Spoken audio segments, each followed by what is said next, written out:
Healthwatch Warwickshire have been researching over the last year what access is like for hearing and profoundly deaf people within NHS services and social care. Following from the research and the information we have gathered,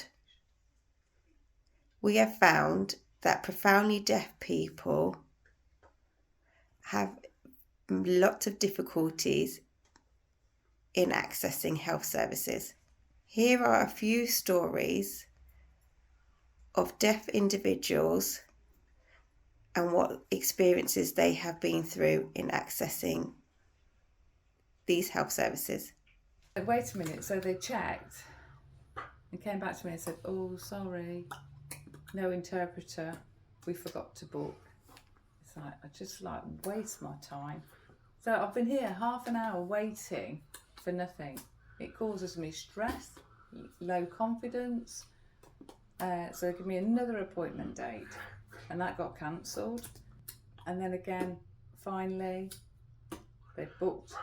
I arrived, an interpreter arrived, yeah, but it was very poor service and a very long delay. It's awful. Just go home and I phoned, I texted.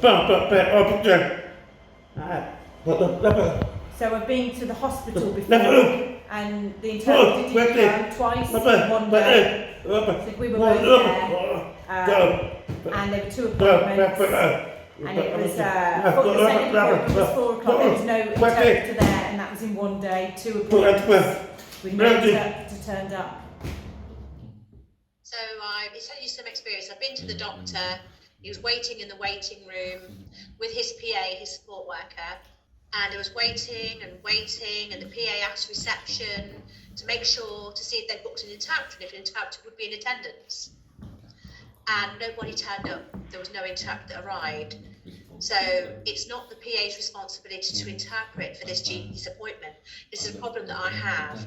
And there was another booking that we made. And this was to see another doctor, and when that was booked, again another interpreter didn't arrive either. So I had to write and communicate with the doctor via a piece of paper. It is the same twice, 2 or 3 times. She gets very fed up, very frustrated, and the interpreter's not turning up.